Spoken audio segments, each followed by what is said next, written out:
ಎಲ್ಲರಿಗೂ ನಮಸ್ಕಾರ. ನಿಮ್ಮ ಬ್ರೋ ಯೂಟ್ಯೂಬ್ ಚಾನಲ್ಗೆ ಮತ್ತೆ ನಿಮ್ಮೆಲ್ಲರಿಗೂ ಸ್ವಾಗತ. ನಮ್ಮ ಯೂಟ್ಯೂಬ್ ಚಾನಲ್ 90ಕ್ಕೂ ಹೆಚ್ಚಿನ ಸಂಖ್ಯೆಯಲ್ಲಿ ನಾನ್ ಸಬ್ಸ್ಕ್ರೈಬರ್ಸ್ ಇದ್ದೀರಾ. ದಯಮಾಡಿ ನಮ್ಮ ಯೂಟ್ಯೂಬ್ ಚಾನಲ್ ಸಬ್ಸ್ಕ್ರೈಬ್ ಮಾಡಿ, ಬೆಂಬಲ ನೀಡಿ, ಹಾಗೆ ಉಪಯುಕ್ತ ಮಾಹಿತಿಗಳನ್ನು ಆಗಿಂದಾಗ ಪಡೆದುಕೊಳ್ಳಲು ನೀವು ಬೆಲ್ ಐಕಾನ್ನ ಒತ್ತಿ ಅಂತ ಹೇಳ್ತಾ, ತಪ್ಪದೇ ಒಂದು ವಿಡಿಯೋನ ಲೈಕ್ ಮಾಡಿ. ಇದರಿಂದ ಬಹಳಷ್ಟು ಜನಕ್ಕೆ ಈ ಒಂದು ವಿಡಿಯೋ ಯೂಟ್ಯೂಬ್ ಅಲ್ಗಾರಿದಮ್ ಮೂಲಕ ರೀಚ್ ಆಗುತ್ತೆ ಅಂತ ಹೇಳ್ತಾ ಇಂದಿನ ಸಂಚಿಕೆನ ಪ್ರಾರಂಭಿಸ್ತಾ ಇದ್ದೇನೆ.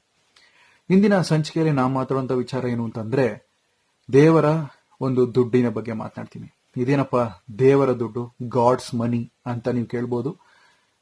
ನಿಮ್ಮೆಲ್ಲರಿಗೂ ಗೊತ್ತಿರುವಂತ ವಿಚಾರನೇ ಇದು. ಏನು ಅಂತಂದ್ರೆ ಬಂಗಾರ ಅದರ ಒಂದು ಇತಿಹಾಸವನ್ನ ಸ್ವಲ್ಪ ಹೇಳ್ತಾ, ಈಗಿನ ಒಂದು ವಾಸ್ತವ ಸನ್ನಿವೇಶ ಮತ್ತೆ ಸ್ಥಿತಿಗಳ ಬಗ್ಗೆ, ಆರ್ಥಿಕವಾಗಿ ಬಂಗಾರದ ಒಂದು ಸ್ಥಿತಿಗತಿ ಹೇಗಿದೆ ಅನ್ನೋದ್ರ ಬಗ್ಗೆ ತಿಳ್ಕೊಳಕ್ಕೆ ಹೋಗೋಣ. ಸಾಮಾನ್ಯವಾಗಿ ಬಂಗಾರ ಹೇಗೆ ಸೃಷ್ಟಿಯಾಗುತ್ತೆ ಅಂತ ನೋಡೋದಾದ್ರೆ, ಒಂದು ನಕ್ಷತ್ರ ಏನಿದೆ, ಒಂದು ನಕ್ಷತ್ರ ಬೃಹದಾಕಾರದಲ್ಲಿ ಬೆಳೆದು ಅಥವಾ ಅದಕ್ಕೊಂದು ಜೀವಿತಾವಧಿಯಲ್ಲಿ ಒಂದು ನಕ್ಷತ್ರಕ್ಕೂ ಕೂಡ ವಯಸ್ಸು ಅನ್ನೋದಿದೆ ಅನ್ನೋದನ್ನ ನಾವು ವಿಜ್ಞಾನದಲ್ಲಿ ಕಂಡುಕೊಂಡಿದ್ದೀವಿ, ಆಸ್ಟ್ರಾನಮಿಯಲ್ಲಿ ಅದನ್ನ ತಿಳ್ಕೊಂಡಿದ್ದೀವಿ ಅಂತ ವಿಚಾರ. ಯಾವಾಗ ಒಂದು ನಕ್ಷತ್ರ ಸ್ಫೋಟವಾಗುತ್ತೋ ಅದನ್ನ ನಾವು ಸೂಪರ್ ನೋವಾ ಅಂತ ಕರಿತೀವಿ, ಅಥವಾ ಮಹಾನ್ ಸ್ಫೋಟ ಅಂತ ಹೇಳ್ತೀವಿ. ಈ ಮಹಾನ್ ಸ್ಫೋಟದಲ್ಲಿ ಬಹಳಷ್ಟು ಯಥೇಚ್ಛವಾದಂತಹ ಉಷ್ಣಾಂಶ ಇರುತ್ತೆ. ಈ ಒಂದು ಉಷ್ಣಾಂಶದಲ್ಲಿ ಉದ್ಭವವಾಗುವಂತಹ ಒಂದು ವಸ್ತುಗಳ ಪೈಕಿಯಲ್ಲಿ ಒಂದು ಬಂಗಾರ.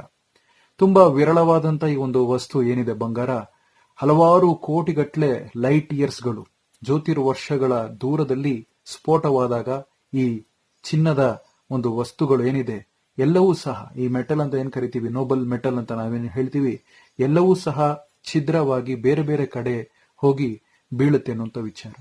ಚಿನ್ನ ಬರೀ ನಮ್ಮ ಭೂಮಿ ಮಾತ್ರ ಅಲ್ಲದೇನೆ ಬೇರೆ ಗ್ರಹಗಳಲ್ಲೂ ಸಹ ನಮಗೆ ನೋಡೋದಕ್ಕೆ ಸಿಗುತ್ತೆ. ಆದರೆ ಆ ಒಂದು ಗ್ರಹದಲ್ಲಿ ಇರುವಂತಹ ಚಿನ್ನದ ಅಂಶವನ್ನ ಕಲೆ ಹಾಕೋದಕ್ಕೆ ನಮಗೆ ಸೂಕ್ತವಾದಂತಹ ಸಲಕರಣೆಗಳು, ಉಪಕರಣಗಳು ಬೇಕಾಗುತ್ತೆ.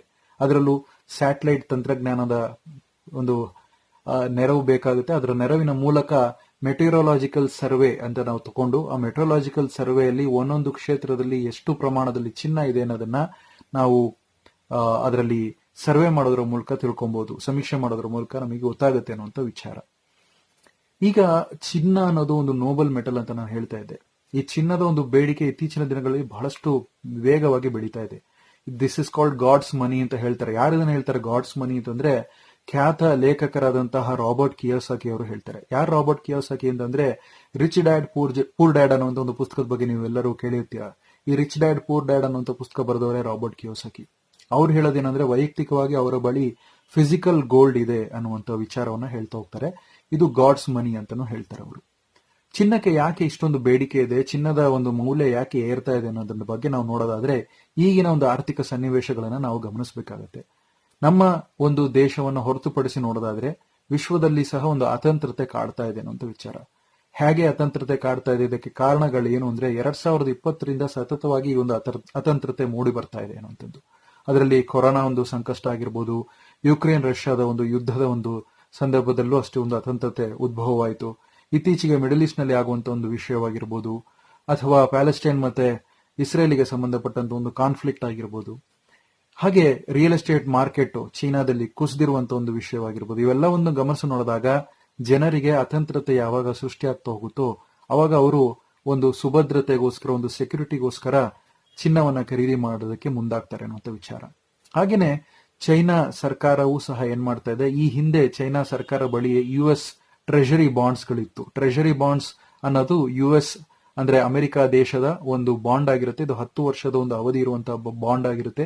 ಹಲವಾರು ರಾಷ್ಟ್ರಗಳು ಈ ಒಂದು ಬಾಂಡ್ ಅನ್ನ ಖರೀದಿ ಮಾಡಿರುತ್ತೆ. ಹಲವಾರು ದೇಶಗಳ ಸೆಂಟ್ರಲ್ ಬ್ಯಾಂಕ್ಗಳು ಸಹ ಈ ಒಂದು US ಟ್ರೆಷರಿಯನ್ನ ಅಥವಾ ಟ್ರೆಷರಿ ಬಾಂಡ್ ಅನ್ನ ಇಟ್ಕೊಂಡಿರುತ್ತೆ ಅನ್ನುವಂಥ ವಿಚಾರ. ಇದು ಯಾಕೆ ಅಂತಂದ್ರೆ, ತಮ್ಮ ಒಂದು ಹಣಕಾಸಿನ ಒಂದು ಆರ್ಥಿಕ ಸನ್ನಿವೇಶಗಳು ಸಂಕಷ್ಟಕ್ಕೆ ಸಿಲುಕಬಾರದು ಅಂತ ಹೇಳಿ, ಡಾಲರಿಗೆ ಪೆಗ್ ಮಾಡೋದಕ್ಕೆ ಅಂತ ಹೇಳಿ ಈ ಟ್ರೆಷರಿ ಬಾಂಡ್ಸ್ ಗಳನ್ನ ಇಟ್ಕೊಂಡಿರ್ತಾರೆ. ಆಯಿಲ್ ಬಾಂಡ್ ಗಳ ಮೂಲಕ ಸಹ ಇಟ್ಕೊಂಡಿರ್ತಾರೆ. ನಾನು ಹೇಳ್ದಂಗೆ ಸೆಂಟ್ರಲ್ ಬ್ಯಾಂಕ್ ಗಳ ಪೈಕಿ ನಮ್ಮ ದೇಶದ RBI ಕೂಡ ಒಂದು central bank, Reserve Bank of India. ಇದೇ ರೀತಿ ಚೈನಾದಲ್ಲೂ ಸಹ ಇರುವಂತಹ ಒಂದು ವ್ಯವಸ್ಥೆಯಲ್ಲಿ ಏನಂದ್ರೆ, ಈ treasury bond, US treasury bond ಗಳೇನಾಗ್ತಿದೆ, ಮೆಚ್ಯೂರ್ ಆಗ್ತಾ ಇದೆ. 2016ನೇ ಇಸ್ವಿಯಿಂದ ಸತತವಾಗಿ ಒಂದು US ಟ್ರೆಷರಿ ಬಾಂಡ್ ಮೆಚ್ಯೂರ್ ಆಗೋದ್ರಿಂದ ಆ ಒಂದು ಬಾಂಡ್ ಅನ್ನ ರಿನೀವಲ್ ಮಾಡದೇನೆ ಚೈನಾದವ್ರು ಏನ್ ಮಾಡ್ತಾರೆ, ಅದನ್ನೆಲ್ಲ ಮಾರಿ ಇರುವಂತಹ ಹಣವನ್ನ ಬಂಗಾರದಲ್ಲಿ ಹೂಡಿಕೆ ಮಾಡ್ತಾ ಇದ್ದಾರೆ. ಹಾಗೇನೆ ಅಲ್ಲಿರುವಂತಹ ಸಾರ್ವಜನಿಕರು ಸಹ, ಜನಸಾಮಾನ್ಯರು ಸಹ ಏನು ಅಂತಂದ್ರೆ, ಅಲ್ಲಿ ಬಹಳಷ್ಟು ಆರ್ಥಿಕ ಸಂಕಷ್ಟಗಳು ಎದುರಾಗ್ತಾ ಇದೆ, ನಿರುದ್ಯೋಗ ಸಮಸ್ಯೆಗಳು ಸಹ ಅಲ್ಲಿ ಕಾಡ್ತಾ ಇದೆ ಅನ್ನೋದ್ರಿಂದ ಅವರು ಸೇವಿಂಗ್ಸಿನ ಮೊರೆಗೆ ಹೋಗ್ತಾ ಇದ್ದಾರೆ. ಯಾಕೆಂದ್ರೆ ಅಲ್ಲಿ ಶೇರ್ ಮಾರ್ಕೆಟ್ ಅನ್ನ ಸಹ ನಂಬೋದಕ್ಕೆ ಅವರು ಮುಂದಾಗ್ತಾ ಇಲ್ಲ. ಯಾಕಂದ್ರೆ ರಿಯಲ್ ಎಸ್ಟೇಟ್ ಮಾರ್ಕೆಟ್ ಕುಸಿದ ಇರೋದ್ರಿಂದ ಅವರಿಗೆ ಯಥೇಚ್ಛವಾಗಿ ಅವರ ಬಳಿ ಹಣವೂ ಇಲ್ಲ, ದುಡಿಮೆಯೂ ಇಲ್ಲ ಅಂದಾಗ ಅವರು ಸೇವಿಂಗ್ಸ್ ಮಾಡೋದಕ್ಕೆ ಮುಂದಾಗ್ತಾ ಇದ್ದಾರೆ ಅನ್ನುವಂತ ವಿಚಾರ.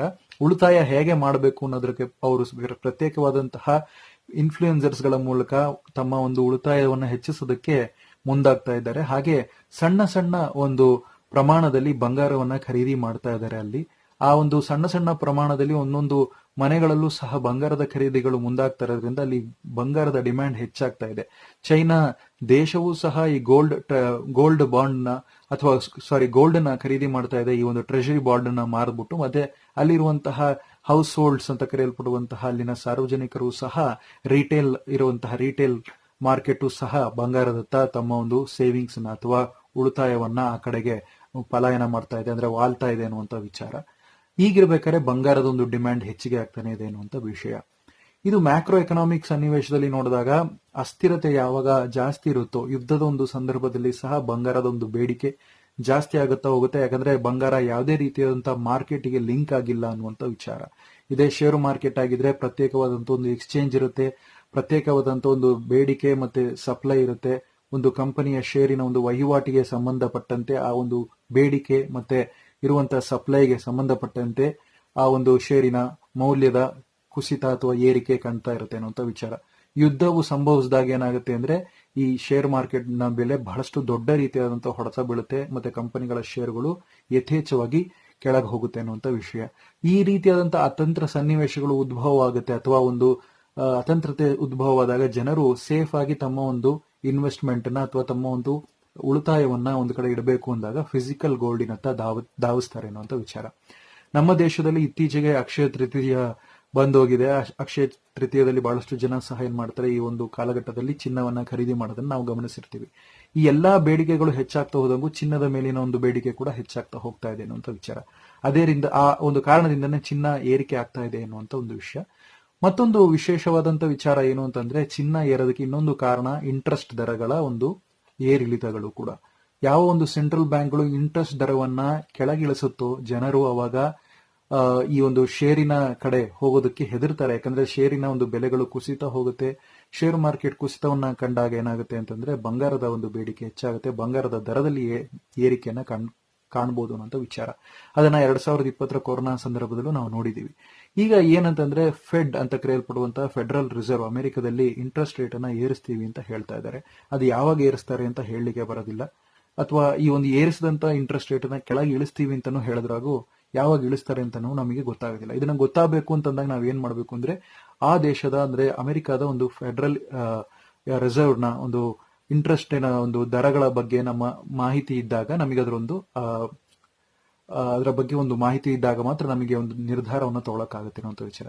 ಇತ್ತೀಚಿನ ದಿನಗಳಲ್ಲಿ ಅಲ್ಲಿ ಏನಾಗ್ತಾ ಇದೆ ಅಂದ್ರೆ ಷೇರಿನ ಒಂದು ದರಗಳು ಮೇಲೋಗ್ತಾ ಇದೆ. ಯುಎಸ್ ನ ಮಾರ್ಕೆಟ್ ನಲ್ಲಿ ಇಂಟ್ರೆಸ್ಟ್ ರೇಟ್ ಅನ್ನ ಇಳಿಸಬೇಕು ಅಂತ ಮುಂದಾಗ್ತಾ ಇದ್ದಾರೆ ಅಮೆರಿಕದವರು. ಒಂದು ವೇಳೆ ಇಂಟ್ರೆಸ್ಟ್ ರೇಟ್ ಅನ್ನ ಇಳಿಸಬೇಕು ಅಂತ ಮುಂದಾದಾಗ ಹೆಚ್ಚಿನ ಪ್ರಮಾಣದಲ್ಲಿ ಎಫ್ಪಿಐ ಅಂತ ಕರೆಯಲ್ಪಡುವಂತಹ ಫಾರಿನ್ ಪೋರ್ಟ್ಫೋಲಿಯೋ ಇನ್ವೆಸ್ಟ್ಮೆಂಟ್ ಮತ್ತೆ ಎಫ್ಐಐ ಅಂತ ಕರೆಯಲ್ಪಡುವಂತಹ ಫಾರಿನ್ ಇನ್ಸ್ಟಿಟ್ಯೂಷನಲ್ ಇನ್ವೆಸ್ಟರ್ಸ್ ಗಳು ಎಮರ್ಜಿಂಗ್ ಮಾರ್ಕೆಟ್ ನ ಪೈಕಿಯಲ್ಲಿ ಭಾರತದಲ್ಲೂ ಸಹ ತಮ್ಮ ಒಂದು ಹೂಡಿಕೆಯನ್ನ ಮಾಡಿದ್ದಾರೆ. ಈ ಒಂದು ಭಾರತದ ಒಂದು ದೇಶದ ಅಷ್ಟೇ ಅಲ್ಲದೆ ಬೇರೆ ಬೇರೆ ದೇಶದಲ್ಲೂ ಹೂಡಿಕೆ ಮಾಡಿದ್ದಾರೆ. ಯಾವಾಗ ಒಂದು ಇಂಟ್ರೆಸ್ಟ್ ರೇಟ್ ಇಳಿಕೆ ಆಗುತ್ತೋ, ಸೊ ಇಂಟ್ರೆಸ್ಟ್ ರೇಟ್ ಇಳಿಕೆ ಆದಾಗ ಏನಾಗುತ್ತೆ ಅಂದ್ರೆ ಚಿನ್ನದ ಮೇಲೆ ಅದರ ಪ್ರಭಾವ ಬೀರುತ್ತೆ, ಚಿನ್ನ ಯಥೇಚ್ಛವಾಗಿ ಮೇಲೆ ಹೋಗುತ್ತೆ ಅನ್ನುವಂತ ವಿಚಾರ. ಯಾವಾಗ ಇಂಟ್ರೆಸ್ಟ್ ರೇಟ್ ಏರಿಕೆ ಆಗುತ್ತೋ ಚಿನ್ನದ ದರ ಇಳಿಕೆಯನ್ನ ಕಾಣುತ್ತೆ ಅನ್ನುವಂತ ವಿಚಾರ. ಸೊ ರೇಟ್ ಹೈಕ್ ಅಥವಾ ಕ್ವಾಂಟಿಟೇಟಿವ್ ಟೇಪರಿಂಗ್ ಅಂತಾನೂ ಕರೀತಾರೆ ಕೆಲವು ಬಾರಿ, ಅಥವಾ ಕ್ವಾಂಟಿಟೇಟಿವ್ ಈಸಿಂಗ್ ಅಂತಾನೂ ಕರೀತಾರೆ. ರೇಟ್ ನ ಇಳಿಸೋದಕ್ಕೆ ಇಂಟ್ರೆಸ್ಟ್ ರೇಟ್ ಇಳಿಸೋದ್ರಿಂದ ಏನಾಗುತ್ತೆ ಕ್ವಾಂಟಿಟೇಟಿವ್ ಈಸಿಂಗ್ ಅಂತ ಆಗುತ್ತೆ ಅಮೆರಿಕದಲ್ಲಿ. ಅದೇ ರೀತಿ ಇಂಟ್ರೆಸ್ಟ್ ರೇಟ್ ನ ಏರಿಕೆ ಮಾಡ್ಬೇಕಾದ್ರೆ ಕ್ವಾಂಟಿಟೇಟಿವ್ ಟೇಪರಿಂಗ್ ಅಂತಾನೂ ಕರಿತೀವಿ ಅನ್ನುವಂತ ವಿಚಾರ. ಇದನ್ನ ಫೆಡರಲ್ ರಿಸರ್ವ್ ಮಾಡುತ್ತೆ. ಅದೇ ರೀತಿಯಲ್ಲಿ ನಮ್ಮ ದೇಶದಲ್ಲಿ RBI ಸಹ ಈ ಟೇಪರಿಂಗ್ ನ ಒಂದು ಪ್ರಕ್ರಿಯೆ ಆಗಿರ್ಬೋದು ಅಥವಾ ಈಸಿಂಗ್ ನ ಪ್ರಕ್ರಿಯೆ ಆಗಿರ್ಬೋದು ಮಾಡ್ತಾ ಹೋಗುತ್ತೆ. ಅಂದ್ರೆ ಬಡ್ಡಿ ದರವನ್ನ ಇಳಿಕೆ ಮಾಡೋದು, ಬಡ್ಡಿ ದರವನ್ನ ಏರಿಸೋದು. ಯಾವುದರ ಮೇಲೆ ಇದು ಆಧಾರವಾಗಿರುತ್ತೆ ಅಂತಂದ್ರೆ ಬೆಲೆ ಏರಿಕೆನ ಒಂದು ಕಂಟ್ರೋಲ್ಗೆ ಹತೋಟಿಗೆ ತರೋದಕ್ಕೋಸ್ಕರ ಈ ರೀತಿಯಾದಂತಹ ನಿರ್ಣಯಗಳನ್ನ ಅಲ್ಲಿನ ಸೆಂಟ್ರಲ್ ಬ್ಯಾಂಕ್ಗಳು ಮತ್ತೆ ನಮ್ಮ ದೇಶದ RBI ಸಹ ಮುಂದಾಗುತ್ತೆ ಅನ್ನೋ ವಿಚಾರ. ನಮ್ಮ RBI ಸಹ ಇಂಟ್ರೆಸ್ಟ್ ರೇಟ್ ಅನ್ನ ಇಳಿಸಬೇಕಾದ್ರೆ ಮತ್ತೆ ಚಿನ್ನದ ಬೆಲೆ ಇನ್ನು ಮೇಲೆ ಹೋಗೋದಕ್ಕೆ ಸಾಧ್ಯತೆಗಳು ಹೆಚ್ಚಾಗೇ ಇದೆ ಅನ್ನೋ ವಿಚಾರ. ಇನ್ನು ಬರುವಂತಹ ತಿಂಗಳುಗಳಲ್ಲಿ ಚಿನ್ನದ ದರದಲ್ಲಿ ಏರಿಕೆಗಳು ಗಣನೀಯವಾಗಿ ಆಗಲಿದೆ ಅನ್ನೋದನ್ನ ಆರ್ಥಿಕ ತಜ್ಞರು ಹೇಳ್ತಾ ಇದ್ದಾರೆ. ಯಾವಾಗ ಇಂಟ್ರೆಸ್ಟ್ ರೇಟು ಜಾಸ್ತಿ ಆಗ್ತಾ ಹೋಗುತ್ತೋ, ಮತ್ತೆ ನಾನು ಹೇಳ್ದಂಗೆ ಚಿನ್ನದ ಬೆಲೆ ಕಮ್ಮಿ ಆಗುತ್ತೆ, ಇಂಟ್ರೆಸ್ಟ್ ರೇಟ್ ಕಮ್ಮಿ ಆದಾಗ ಚಿನ್ನದ ಬೆಲೆ ಜಾಸ್ತಿ ಆಗುತ್ತೆ ಅನ್ನೋ ಒಂದು ವಿಚಾರ. ಇಂಟ್ರೆಸ್ಟ್ ರೇಟ್ ಕಮ್ಮಿ ಆದಾಗ ಶೇರ್ ಮಾರ್ಕೆಟ್ ಕುಸಿತಕ್ಕೆ ಒಳಗಾಗುತ್ತೆ ಅನ್ನೋದನ್ನ ಸಹ ನಾವಿಲ್ಲಿ ಗಮನಿಸಬೇಕಾದಂತ ಒಂದು ವಿಷಯವಾಗಿದೆ. ಯಾಕೆಂದ್ರೆ ಇಂಟ್ರೆಸ್ಟ್ ರೇಟ್ ಅಮೆರಿಕದಲ್ಲಿ ಅವರು ಕಮ್ಮಿ ಮಾಡಿದ್ರು ಅಂದಾಗ ಅಲ್ಲಿನ ಶೇರ್ ಮಾರ್ಕೆಟ್ ಅಲ್ಲಿ ಅದರ ಪ್ರಭಾವ ಉಂಟಾಗಿ ಷೇರಿನ ಬೆಲೆ ಕೆಳಗೆ ಹೋದಾಗ ಇದೇ ಫಾರಿನ್ ಇನ್ವೆಸ್ಟರ್ಸ್ ಗಳಿಗೆ ಒಂದು ಉತ್ತಮವಾದಂತಹ ಅವಕಾಶ ಸಿಗುತ್ತೆ ಅಲ್ಲಿನ ಒಂದು ಶೇರ್ ಅನ್ನ ಖರೀದಿ ಮಾಡೋದಕ್ಕೆ. ಹಾಗೇನ್ ಮಾಡ್ತಾರೆ, ತಮ್ಮ ಎಮರ್ಜಿಂಗ್ ಮಾರ್ಕೆಟ್ ನಲ್ಲಿ ಇಟ್ಟಂತಹ ಏನೇ ಹಣ ಇದೆಯೋ ಆ ಹಣವನ್ನೆಲ್ಲ ಅವರು ತಗೊಂಡು ಮತ್ತೆ ತಮ್ಮ ದೇಶದಲ್ಲಿ ಹೋಗಿ ತಮ್ಮ ದೇಶದ ಷೇರು ಮಾರುಕಟ್ಟೆಯಲ್ಲಿ ಹೂಡಿಕೆ ಮಾಡೋದಕ್ಕೆ ಮುಂದಾಗ್ತಾರೆ. ಇದರಿಂದ ಏನಾಗುತ್ತೆ, ಡಾಲರ್ ಮತ್ತೆ ಸ್ಟ್ರೆಂಥನಿಂಗ್ ಆಗ್ತಾ ಹೋಗುತ್ತೆ. ಇತ್ತೀಚೆಗೂ ಕೂಡ ಡಾಲರ್ ಸ್ಟ್ರೆಂಥನಿಂಗ್ ಆಗ್ತಾ ಇದೆ ಅನ್ನುವಂತ ಮಾಹಿತಿ ಹೇಳ್ತಾ ಇದ್ದಾರೆ. ಇದು ಚಿನ್ನಕ್ಕೆ ಸಂಬಂಧಪಟ್ಟಂತಹ ಸುವಿಸ್ತಾರವಾದಂತಹ ಮಾಹಿತಿ. ಈ ವಿಷಯ ತಮ್ಮ ಹಿಡಿದಲ್ಲಿ ಲೈಕ್ ಮಾಡಿ, ನಿಮ್ಮ ಅನಿಸಿಕೆ ಅಭಿಪ್ರಾಯಗಳನ್ನ ಕಮೆಂಟ್ಗಳ ಮೂಲಕ ತಿಳಿಸಿ ಅಂತ ಹೇಳ್ತಾ ಮತ್ತೊಂದು ಸಂಚಿಕೆಯಲ್ಲಿ ನಿಮ್ಮ ಭೇಟಿ. ಧನ್ಯವಾದಗಳೊಂದಿಗೆ ನಿಮ್ಮ ಸಂದೇಶ.